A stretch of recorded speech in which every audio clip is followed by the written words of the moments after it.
Hey, Shalom. First and foremost, I want to give all praise, honor, and glory unto Yahweh, Bahashem, Yahweh Shai, Baharachak Wadash. Double honors to the apostles and elders, a great millstone, the GMS who teach and rule well. And peace and salutations to the hopeful elect, pushing this gospel amongst the four winds with truth and sincerity. The USA Shalom. It's your brother Parathon. I started this parable and veered off into a bunch of precepts here in Luke, the 12th chapter. I'm going to start. I start at 16. I believe I stopped at 17. We're going to give it some context. We're going to kind of pick up where we left off. That's the, see, the thing about the scriptures, man, once you really get into it, man, and you start really going precept upon precept, line upon line, here a little and there a little, you're going to be all over the New, Old, and Testament and all through the Apocrypha, man. So, hey, Salakia, Lord willing, this lesson's edifying. This is Luke 12 and 16. It says, and he spake a parable unto them, saying, the ground of a certain rich man brought forth plentifully. And he thought within himself, saying, what shall I do? Because I have no room where to bestow my fruits. I'm going to stop there. Right? Well, we've all been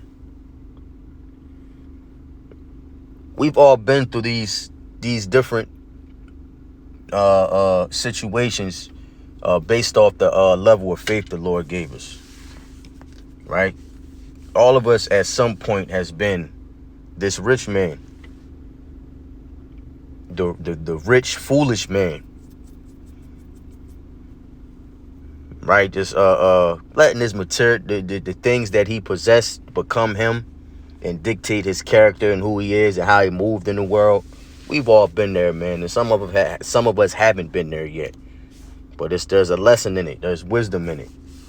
You know, having things and giving yourself that ultimate balance and giving these things the right value in regards to whether it's spiritual or it's carnal. Right? So here in verse 17, he said, what shall I do? Because I have no room to bestow my fruits. I got so much fruits, right? I need to build a bigger barn. I got so much damn money that I don't know what to do with it, man.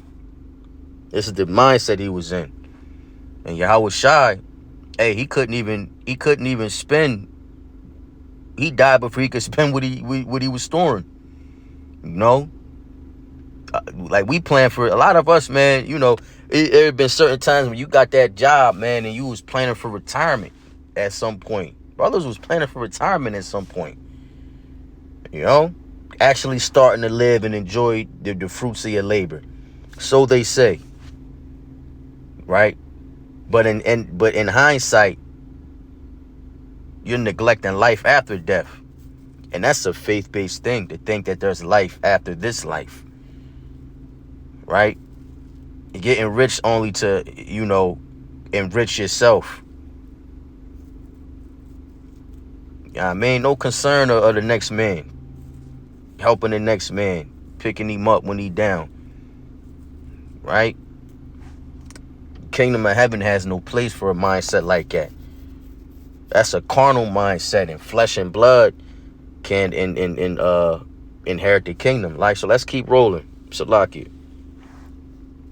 Go to this little parable, and then we're going to grab some precepts a little while. It's verse 18. And he said, this will I do. I will pour down my barns and build greater, and there will I bestow all my fruits and my goods. And I will say to my soul, soul, thou hast much goods laid up for many years. Take thine ease, eat, drink, and be merry. But the Most High Yahweh said unto him, thou fool, this night thy soul shall be required of thee. Then who shall those things be which thou hast provided? And we're going to break all these all from 17 to 20. There are different precepts on the different ones. So like this is a lot. There's a lot of wisdom and there's a lot of lessons in this parable. Right? Because for one, let's jump to verse 22.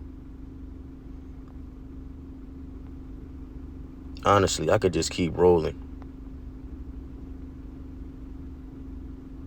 I Verse 21. So is he that layeth up treasure for himself and is not rich toward the Most High.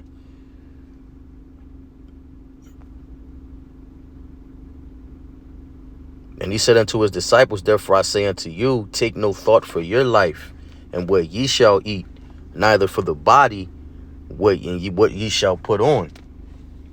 Because the Lord knows what we need. He knows what we want before we even understand and figure that shit out. He knows what we need and what we want. He wants us to lean on him for it, pray for it, to move in a way where we deserve it. Right? We proving ourselves daily to the Lord, man, not to men, right? Making our calling and election sure, working out our own salvation with fear and trembling. Studying to show ourselves approved and just trying to put on as the elect of the Most High by rehearsing the righteous acts to the best of our ability. Because it's a rehearsing. Second covenant, when that's fully set in, man, these laws is going to be in our inward parts, man, as the scriptures say. But yeah, in a situation like this, man, what he should have thought was, hey, take no thought for how we going to eat, how you going to be clothed, and what's to come tomorrow. The Lord got us. Then it goes on into how, you consider the ravens and the lilies and how they grow, and the grass and how the grass is clothed with the dew in the fields and all that. What makes you think that we aren't more worthy than that? That's the mindset our folks is in. You Israelites, you so-called Negroes, Latinos, and Native Americans, Seminole West Indians, and Haitians of that legendary bloodline, man. We don't think that we're worthy. And that comes with the curses and being in this flesh. Right? Let me jump to Tobit, because we supposed to be in the spirit. Charity covereth the multitude of sins. Right? Alms delivereth from death, roughly paraphrasing. I want to make this along. Tobit 4 and verse 7, going into alms. Right? It says, give alms of thy substance, and when thou givest alms, let not thine eye be envious. So don't do it. Do it with a heavy heart. Like, damn, man, I gotta fucking get this. Man. It's supposed to be genuine. It's supposed to be sincere. Right? Not seeking return for anything. You doing yourself an honor, right? By helping another man, lifting him up when he down. Because that's godly. That's right. That's what Yahweh Shai would do. Continuing in 7, neither turn thy face away from the poor, and the face of the Most High shall not be turned away from thee. If thou hast abundance, give alms accordingly. So if you give it according. Look, it says, but if thou have a little, be not afraid to give according to that little. So give according to your portion. I only got $5, man. That ain't $2 then, man. What's your $5 really for if it gotta go on a tank thing and you gotta use wisdom?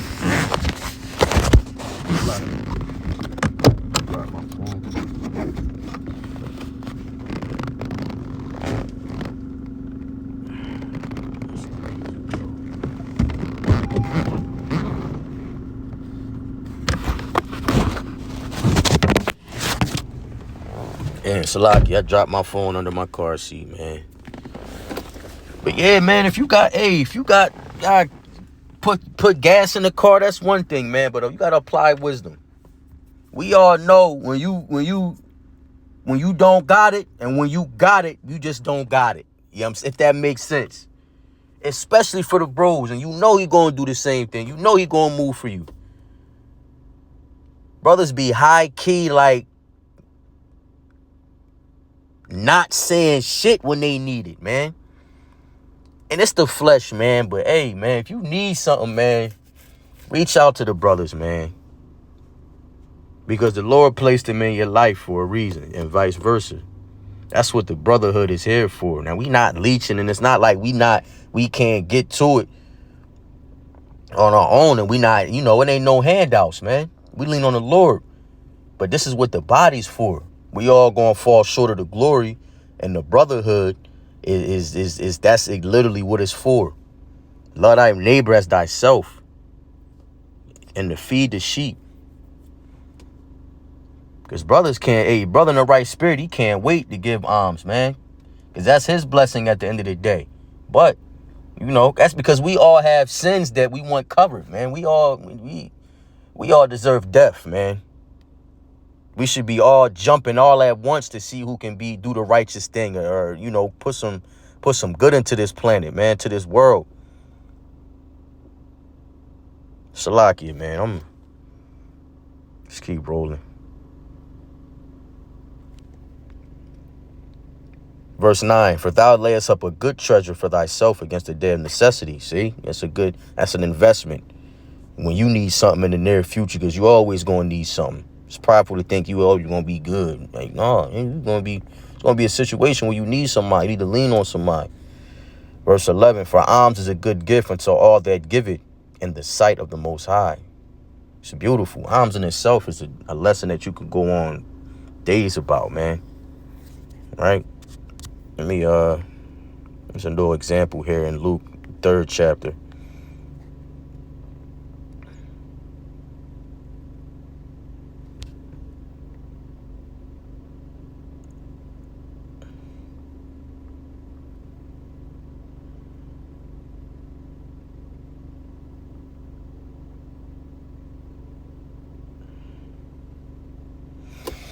Luke 3:10, and the people asked him, saying, what shall we do then? And he answereth and said unto them, he that hath 2 coats, let him impart to him that hath none. And he that hath meat, let him do likewise. That's simple, man. You got 2 coats. You gonna give a coat to somebody that don't have one. If you got a plate that's gonna meet more than you feel, and you got folks that don't got a plate at all, man, you gonna bust that shit down the middle. You're gonna break bread, because that's the Yahweh Shai thing to do. It's the just thing to do.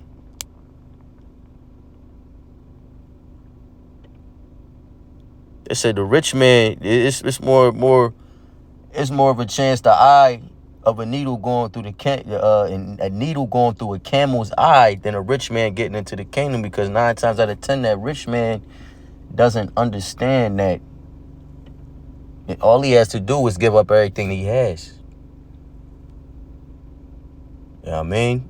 Humility was Yahweh Shai's superpower. And we're rich in faith and hope. That's what makes us rich. We're rich in spirit, man. So we gotta I'll close out with that. You know what I mean? I think it's in the 12th chapter. Let me jump down to verse 33.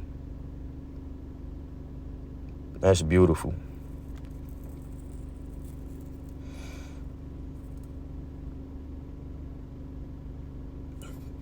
Luke 12:29, and seek not what ye shall eat or what ye shall drink, neither be ye of doubtful mind. For all these things do the nations of the world seek after, and your Father knoweth that ye have need of these things. But rather seek ye the kingdom of the Most High Yahweh, and all these things shall what? Be added unto you. Everything that matters. Solomon prayed for knowledge, wisdom, and understanding. Not women, gold, and possessions in land. The Lord gave him knowledge, wisdom, and understanding in everything that he didn't pray for, because the Lord knew that it was pleasing to the flesh. But Solomon put the necessary work in. Who is Yahweh Shai if we could receive it? Right? So he enjoyed life, man. He enjoyed it. You know? But you know the hero, he lived long enough, he'd become the villain. Solomon fell into his iniquity later on in his life, man. It's verse, let's get back. Let's finish this up. But we got to seek the spiritual things, to set our treasures in heaven, man. Verse 32. Salakia, verse 31. But rather seek ye the kingdom of the Most High Yahweh, and all these things shall be added unto you. Fear not, little flock, for it is your Father's good pleasure to give you the kingdom. Sell that ye have, and give alms, and provide yourselves bags which wax not old, a treasure in the heavens that faileth not, where no thief approacheth, neither moth corrupteth. For where your treasure is, there will your heart be also. All right, so with that, Lord willing, this lesson is edifying. I want to give all praise, honor, and glory to Yahweh, Bahashem Yahweh Shai, Baharach HaKodash, double honors to the apostles and the elders a great millstone who teach and rule well. And peace and salutations to the hopeful elect. Keep enduring, Akim, Kwam Yasharal, and the Bible Ball. Shalom.